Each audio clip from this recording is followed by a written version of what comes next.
New World Aeternum is full of tons and tons and tons of side quests, and honestly, you can very easily be distracted by a lot of these. Plus, a lot of these actually are very time consuming and the rewards are pretty lackluster. However, there are a few hidden gems out there that actually provide a lot of rewards that will benefit your overall progression and even your character. Today's video is focused on really showcasing those gems so that you can utilize your time most efficiently and focus on only the side quests that actually make the most sense doing while you progress your character. So, without further ado, let's go ahead and jump into the first one. So, the very first one I wanted to highlight, which also is probably the most obvious, is that at level 17, you can officially join one of the three factions. So at level 17, you'll see a new icon that pops up on your world map. It's either going to be a yellow, green, or purple icon. You go ahead and walk over to the NPC, and then you can actually kickstart that faction quest. This is important because it is a requirement to be within a faction in order to flag up for PvP. And once you're actually flagged and just completing quests and just killing enemies, you actually gain an increased XP bonus of 10%, which really adds up over time. So it's very important to stop what you're doing in the main story quests at level 17. Go ahead, join your faction, flag up to get that extra XP, and then continue on your way with the main story quest. On the screen, you'll see each of the three options. Again, pick one of the three based on the one faction that you plan on joining. Next up, once you hit level 20, you can unlock your very first mount. So you'll be seeing a horseshoe icon similar to the one that you see towards the bottom of the screen there, right in the northern westish corner of Everfall, where you'll find this NPC to kickstart this very first mount quest. By the end of it, you will unlock Moonshadow, which is a named white horse that will allow you to move around a lot quicker. So it's totally worth just spending a few minutes, getting this quest done, picking it up, and then moving forward with your main story quest. Next up is a little bit of a fun one, and this is regarding the Give a Dog a Bone expedition quest.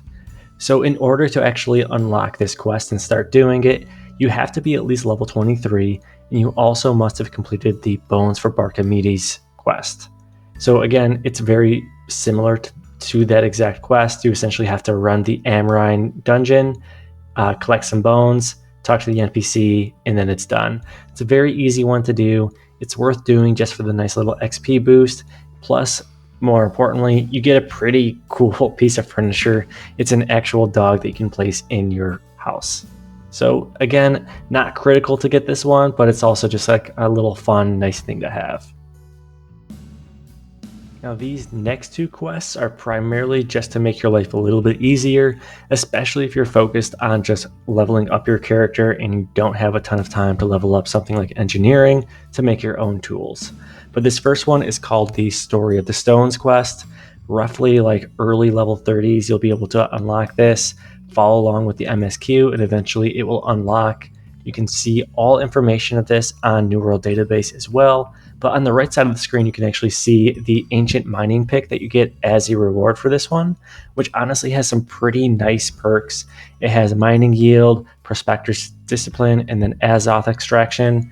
I mean, the mining yield and just the overall XP perk that you get there are two of the most sought after perks when it comes to early on tools. So it's definitely worth picking this up. Now this next quest is similar to the previous one, except you can actually do it at level 29 or so. So right before the pickaxe quest, you can actually do this and pick up a free level 29 Beartooth skinning knife, which again is very useful because it does have that skinning yield perk, which is probably the most sought after perk on all tools, but it also has earth alignment. Earth alignment is great, especially if you're leveling up your character and already skinning a bunch of just random animals, because you get a chance of picking up earth motes.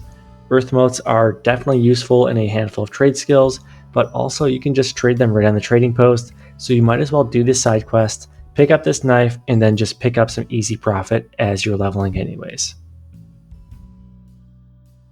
Now these next two side quests are not focused on the physical rewards you get, but more so the experience you pick up.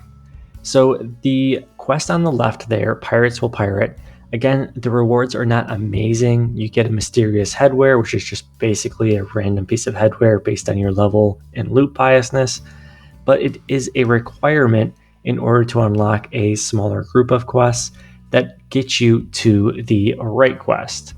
Eventually, after you complete the Pirates Will Pirate quest and a few others after that, you will be able to complete the Damnation's Fail, which then opens you up to complete Archdeacon Azamela. Now, the reason I'm calling this out is because it can provide you 12,500 experience, and you can do this right at level 43.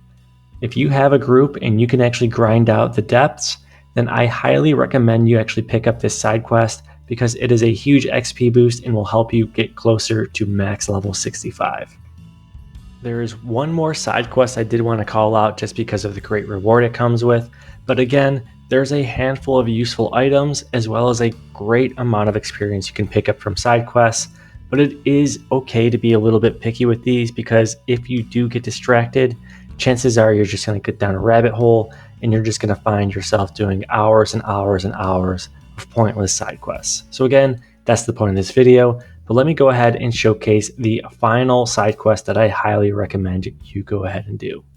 And speaking of useful items, this side quest is 100% doing because you can actually get your hands on a free decent satchel. So right at level 60, you'll be able to accept the Silver Crows questline, which allows you to eventually get yourself the Silver Crow satchel. So on the right side of the screen, you'll actually see all the perks. It's a 500 gear score satchel. It has extra pockets, which again, 100% the best perk to have on satchels. It also has as authentude, lasting consumption, which is nice for kind of your attribute foods and just getting the most out of your consumables. And then also loyalty, which again, if you're at this point of the game, you're grinding it out, you're doing what you can to pick up as much currency and just items as possible, it's worth just getting that extra faction token boost to help you out there as well. So again, level 60, you can actually start this quest line and it is 100% worth it because hey, who doesn't love a free satchel? And that covers it. If you think I missed an important side quest that everyone should do, go ahead and drop it in the comments below and just share the knowledge. If you enjoyed this video, please consider liking it as well as consider subscribing to my channel because I have a whole lot more New World Aeternum content coming your way. Thanks again, and I'll catch you guys later.